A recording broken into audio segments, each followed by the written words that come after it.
Tras acabar la Segunda Guerra Mundial, el conflicto marroquí se internacionalizó y buscaron los nacionalistas dos lugares, El Cairo y Nueva York.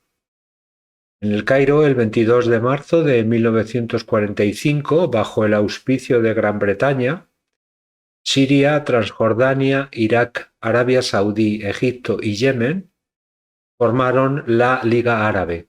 Los objetivos de este organismo era recuperar la unidad histórica y luchar por la independencia de los países colonizados. Esta creación de este organismo provocó la exaltación de los ánimos de los nacionalistas marroquíes en ambos protectorados, tanto en el español como en el francés, ya que tenían una institución donde acudir para defender sus derechos y dar eco internacional a su causa. El 6 de junio de 1945, el Consejo de la Liga Árabe acordó iniciar una campaña para defender los intereses árabes en los países del Magreb, Marruecos, Argelia y Túnez. Los exiliados políticos marroquíes y los estudiantes de la Casa de Marruecos en El Cairo fundaron la Liga de Defensa de Marruecos, donde se dedicarían a denunciar en la prensa árabe la colonización española. Por otra parte, en Nueva York, el 24 de octubre de 1945, la Carta de Naciones Unidas establecía el derecho de autodeterminación de los pueblos y el final del colonialismo. Sin embargo, los países con colonias van a incumplir dicho acuerdo. Las reivindicaciones de los nacionalistas marroquíes en la ONU eran las siguientes: declarar la caducidad del régimen del protectorado, considerar la voluntad del pueblo marroquí para autogobernarse, el restablecimiento de la integridad territorial nacional marroquí, el reconocimiento de la independencia y soberanía de Marruecos, la instauración en Marruecos de una monarquía constitucional, el tratamiento de igualdad a los residentes extranjeros en Marruecos y, por último, facilitar la incorporación de Marruecos a la ONU. El 11 de junio de 1947 se creó en Nueva York la oficina del Partido Reformista Nacional Marroquí para obtener el apoyo del gobierno norteamericano a la independencia de Marruecos. El presidente Roosevelt presionó a Francia para que iniciara un diálogo con el partido independentista Istiqlal y abandonase la vía represiva. El interés americano en la zona era porque sus agentes detectaron actividades comunistas en Tánger. Por parte española, el 9 de febrero de 1946, la ONU rechazó la admisión de España en el organismo por ser considerado un régimen fascista. España, aislada internacionalmente, buscó aliados entre los pueblos hispanoamericanos, Portugal, el Vaticano y también el mundo árabe, en la Liga Árabe concretamente. La línea que siguió la política exterior del régimen franquista con el mundo árabe lo podemos resumir en 3 puntos: el establecimiento de una red diplomática con la creación de embajadas y consulados, el incremento del comercio entre ambos países, sobre todo de armas, la creación de centros culturales en suelo árabe y, por último, el apoyo a la cuestión palestina en los foros internacionales. El objetivo de esta política exterior era conseguir los votos de la Liga Árabe en la ONU a favor de la admisión de España en el organismo, ya que contaban con 7 votos.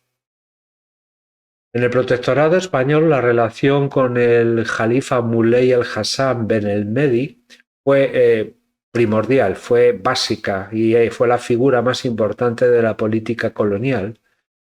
Y el jalifa adoptó una actitud conciliadora entre la alta comisaría y los partidos nacionalistas.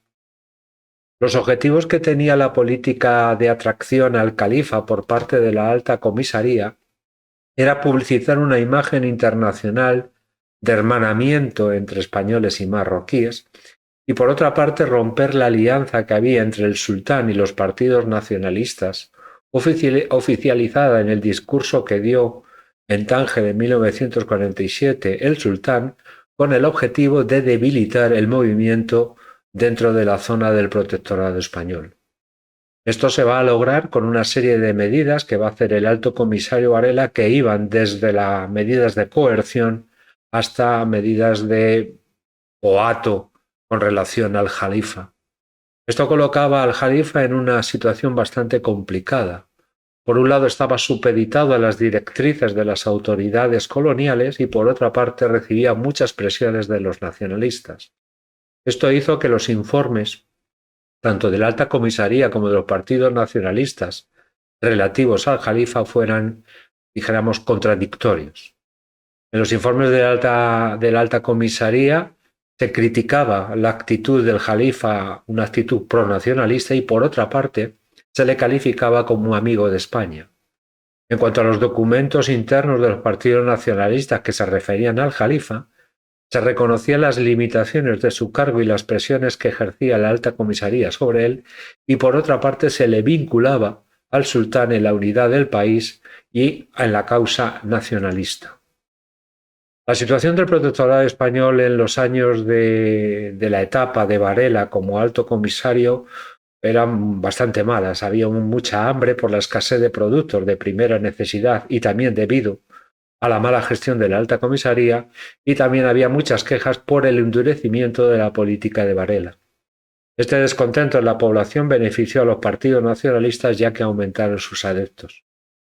Durante la etapa de Varela como alto comisario, el 10 de abril de 1947, el sultán viajó a Tánger para dar un discurso.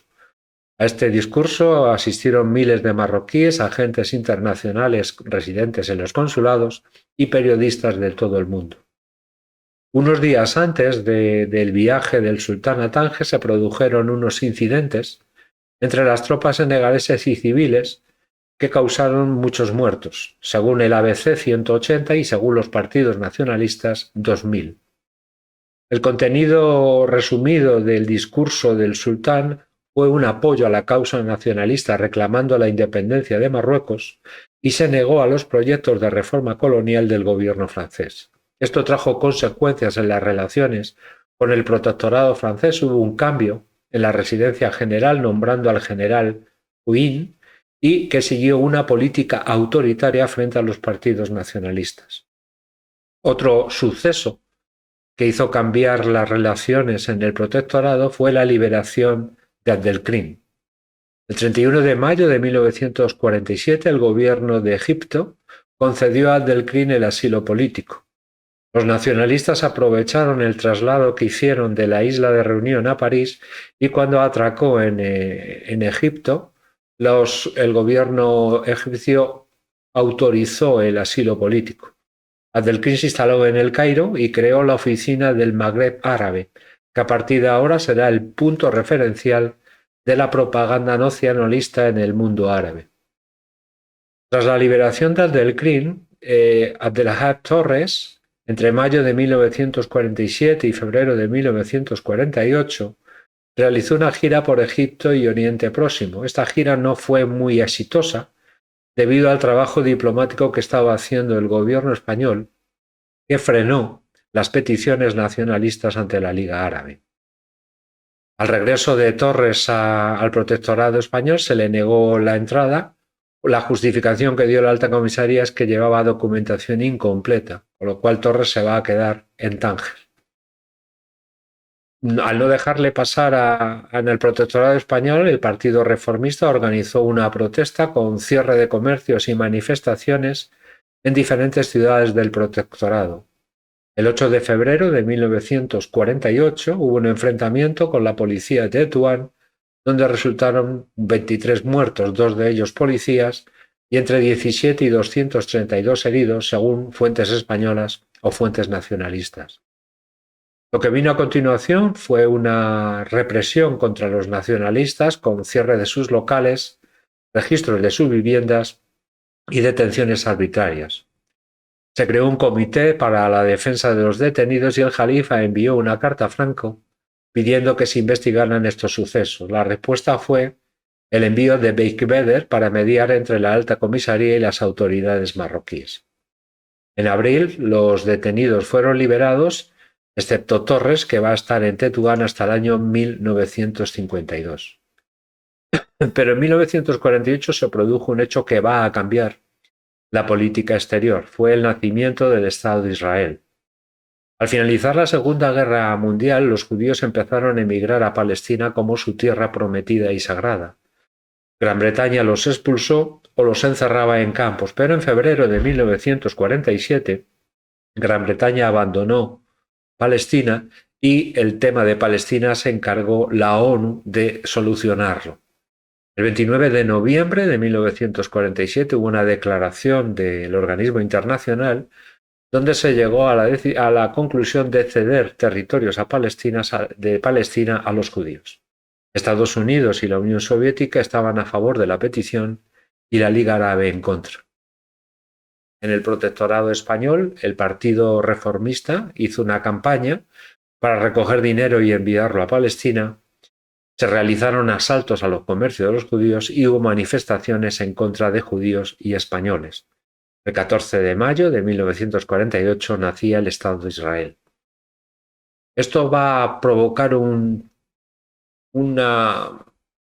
va a favorecer, por decirlo de alguna manera, el gobierno de Madrid, ya que no reconoció al Estado de Israel, con lo cual se ganó la simpatía de la Liga Árabe. Además, en el protectorado español se dieron órdenes de que se realizaran suscripciones populares para atender a los heridos de guerra de Palestina y se acogió a miles de niños palestinos.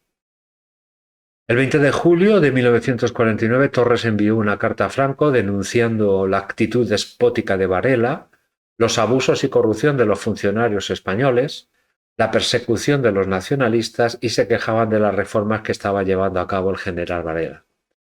Pero el movimiento nacionalista en Marruecos en estas fechas no vivía un buen momento. Estaba bastante dividido por enfrentamientos que había entre Abdelkrim y el partido Istiklal por el liderazgo del movimiento. En noviembre de 1950, la ONU derogó la resolución de 1946 que condenaba a España por ser considerado un régimen fascista. A partir de estos momentos cambia la política en Marruecos. España y Francia inician una colaboración entre ambos protectorados, aumenta la persecución a los nacionalistas y vemos por primera vez la presencia de agentes norteamericanos para ver qué se estaba cociendo en dicha zona. En el verano de 1950 se entrevista el sultán con el gobierno francés y esta entrevista le salió bastante mal, ya que todas las propuestas y todas las medidas que propuso el gobierno francés al sultán fueron rechazadas, como la ley de prensa para acabar con la censura, una nueva legislación sindical o el nombramiento de pachás y caídes. A partir de este momento, la relación entre Marruecos y el protectorado y el gobierno francés fueron a peor. Esta decisión que tomó el sultán de apoyo a los nacionalistas le gustó mucho a los partidos, pero no tanto a otros conservadores marroquíes que estuvieron bastante descontentos y se acercaron al gobierno francés. Al mismo tiempo, Francia y Estados Unidos acordaron, sin conocimiento del sultán, la instalación de bases militares en suelo del protectorado, lo que va a hacer aumentar la tensión entre Marruecos y Francia.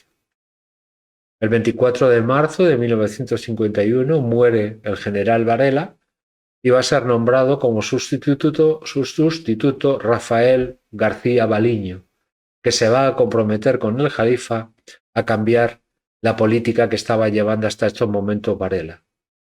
Con el general Baliño se van a dar todos los pasos, se va a abrir un acercamiento a los partidos nacionalistas que no va a salir nada bien y van a ser los últimos momentos del colonialismo tanto español como francés en Marruecos, ya que 5 años después Marruecos declarará la independencia.